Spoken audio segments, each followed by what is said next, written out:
Hi guys, welcome back to another video of Warhammer 40k Inquisitor Martyr. So you may have noticed since the last time I did a voice recorded video there's been a little bit of a gap. Now this will be because I wasn't really sure if I could actually record my microphone properly to a decent enough quality for videos. And I'd already kind of pre-recorded those campaign missions, so that first voice recording was a side quest. So that's just to clarify the gap in the timeline for my uploads. So going forward, I want to kind of schedule videos maybe for Monday, Wednesday, Friday at the moment. I'm not really sure if I'm going to ever keep up to that perfectly. I'd like to try and be as consistent as possible. But if maybe that schedule doesn't work, maybe you guys could let me know what you think is best. When do you enjoy watching the videos? I try to aim to get them out at lunchtime. This is UK time, so that would be 12 p.m. If you think maybe there's something better that fits for those of you who watch, then obviously feel free to comment and let me know, and I'll take this on board and perhaps change my schedule going forwards. So anyway, back to the game. So today's mission is a continuation of the campaign. So this one is called Frozen Plains. Now, previously I'd mentioned in my first voiceover that I hadn't really been paying that much attention to the story. I think for the purpose of the experience for you guys as well watching, who maybe don't have the game or are thinking about getting the game, it might be nice to cover at least a little bit of the story, not in too much detail. I don't want to ruin the experience for yourself if you decide to get the game. And maybe it provides a bit more context outside of just the hack and slash. So in the previous mission, a guy called Colonel Anderson had escaped from us, and the local feral beasts gang has been active in the system. They fled to an Arctic hideout, and we are pursuing them in the hope that we can kill these traitors and the leader, Colonel Anderson. So we will start the mission now. So I suppose one thing I'd like to maybe talk about this video in particular is my thoughts about how I approach getting games, and how I kind of view the play style of doing things. So particularly for ARPGs, if I'm doing it as just a new experience of a different game which maybe I didn't think I'd play, then I try to avoid really looking at too much nuance behind the gameplay. Like, I'm not looking to optimize my setup so perfectly that I'm going to absolutely butcher everything. Like, that's never a thought going into a new game for myself. Like, I want to experience the game by what I feel I enjoy most and what I think will work best for my class setup. So, in particular being the Assault Crusader class, the kind of things I've looked at is like health, melee, and movement. I want to be able to move fast, get to my opponents so I can kill them easier. And the ability to have a lot of health so that if I do start getting shot up a lot, at least I've got a bit more reliance that I might be able to live through it. Oh, that was nice. Particularly with this game, with the Warhammer 40k universe, there is a lot of like gun options, so to speak. But there's a decent amount of options melee-wise as well. I mean, you've got, as I mentioned in the previous video, there's my secondary setup, which I can show you by hitting right on the D-pad here. So I've got a great axe equipped right now. Nice execution. So, I mean, I don't really like this one as much, but like, I think it's still fun and enjoyable. I prefer having the shield for the defensive purposes. Like, I'm trying to be bulky. I don't know if I'll ever play this in a multiplayer capacity in the future, but if I did, then maybe I'd start to think more about where my points go. But I might do that on, say, like a secondary character, whereas on this one, I'm kind of just looking for my fun experience the first time around. Move out the way of that. Well, that's largely the thought process behind it. And a lot of the time when I'm thinking about buying a new game, if I'm really unsure one thing I kind of try to follow is how many hours of enjoyment am I going to get out of the game versus the price. So if I know a game, say, is well, I mean, these days £60 seems to be a pretty hallmark point for the price of a game. But you know, the prices are always going to go up as things obviously go up with inflation and whatever. So we won't talk too much about that. But in that case, like, I'm looking for at least 1 hour per pound out of the gameplay, really. So some of my favourite games include the Dark Souls series by From Software,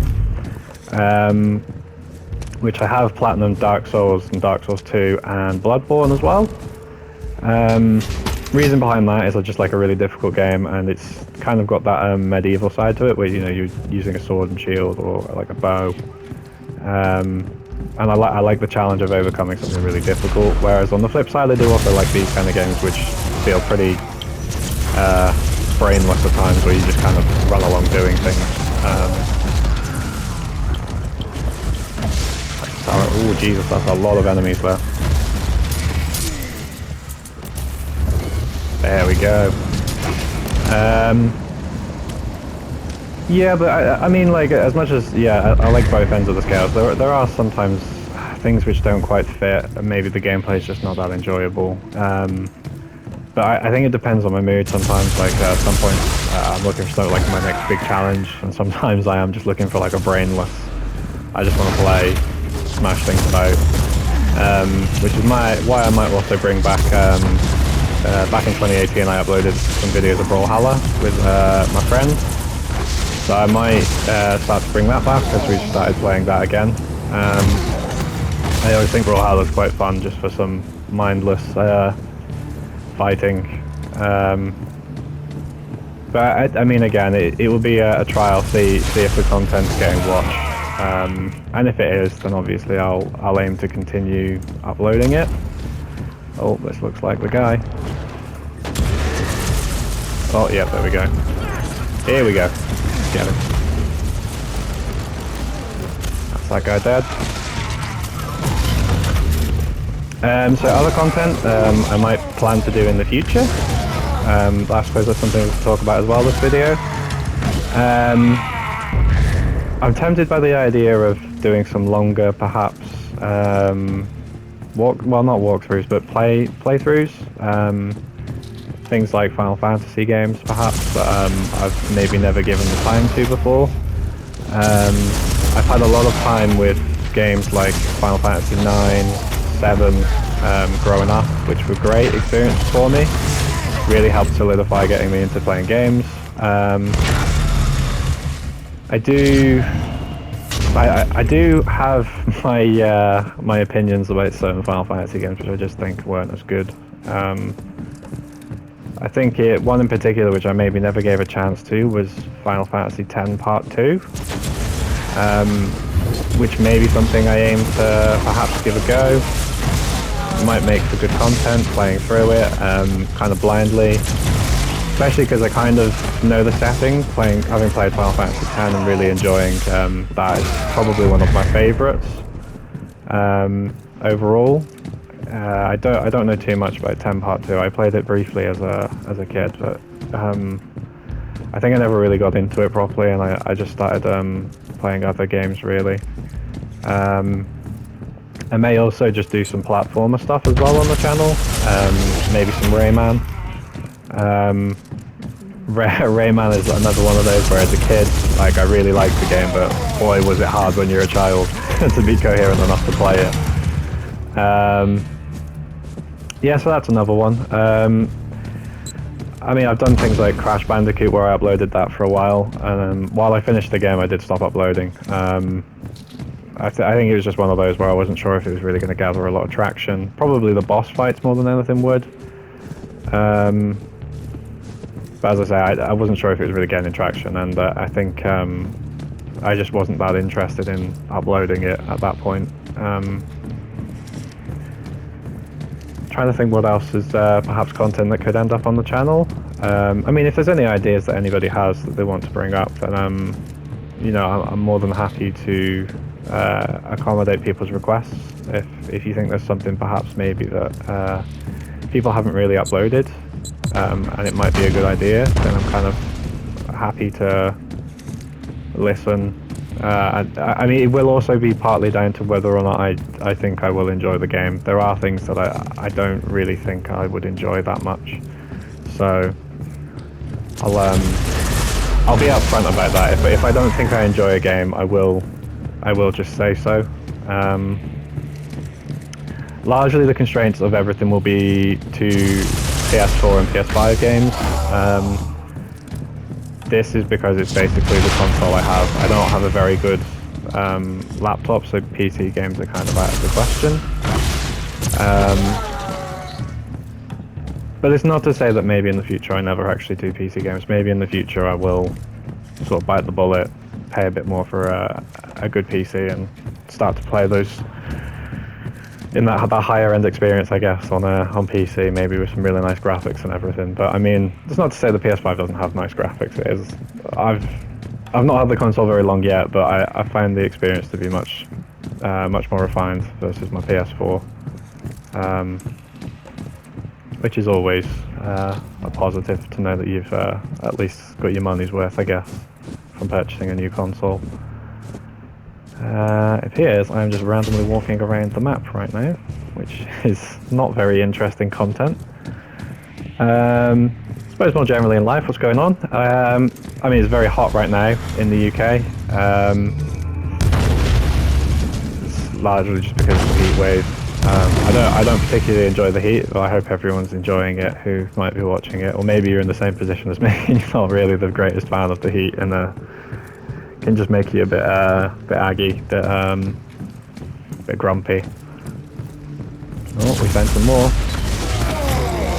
Nice. Right, let's keep going. Largely, I have been in self-isolation as well, so I've kind of had more time to consider these things. It's nice to see things opening up again. I don't want to talk too much about COVID though. I think everyone's kind of bored of it, and it's never fun to really talk about or listen to someone spout out about their own opinions on things that go on in the world. I'd rather avoid political commentary on the channel more than anything. It's starting to look like I've kind of already cleared out the rest of the edge of the map right now. Oh no, we found some more. I probably could have been a bit more systematic about this, to be fair. I've not really thought this through. I've come across one of these maps before where it literally was just me wandering around the edge of the map for ages, wondering what the hell was going on. Especially because there's enemies left as well, so it's not like it's really defined where I need to go. Not like the ones where you're on a ship or something. It's kind of streamlined, you know what's going on. It appears I've hit a whole new section which somehow I missed before. Right. I think, yeah, these levels are a bit more like, because the fact that there is just so much space to move around, I maybe don't like it. I mean, Diablo, whilst it had like quite expansive maps at times in Diablo 2, it was streamlined enough that you knew when you were going from area to area what was actually happening.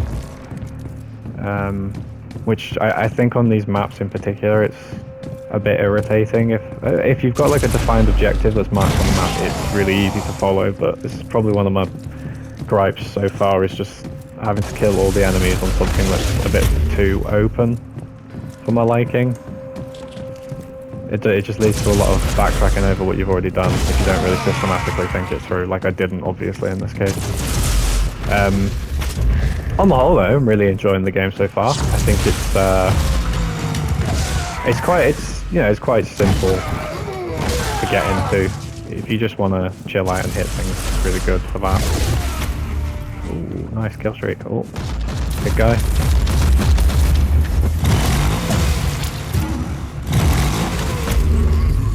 Oh, okay, I've hit the jackpot now. Here we go. Come on then. Ah, yeah.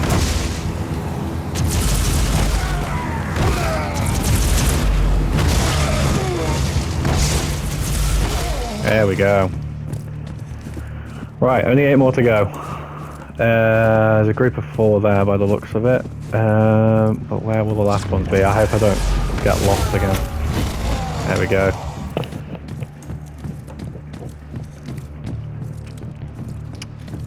Come on then. Yes, right, I've got them now. Phew! Thought the video was going to drag on a bit long there. I won't deny I was running out of things to say. I think when it comes to the end of the game overall, I'll probably provide maybe a video of an overview with a bit of gameplay of a side quest or something where I talk about my gripes with the game, you know, pros, cons, and overall whether or not I think it was really worthwhile. But that's a long way in the future, I feel. And I hope, even though this has been long-winded and probably very incoherent, you've still enjoyed the video. I'll try and think of more things to talk about in the future during these videos, and hopefully provide a better experience for people watching. So yeah, if you hit the like button if you really enjoyed the video. If you haven't subscribed, then please consider subscribing. If you don't on this occasion, maybe watch some more of my content in the future, and hopefully I'll be able to secure that subscription. Thank you very much, guys. Bye.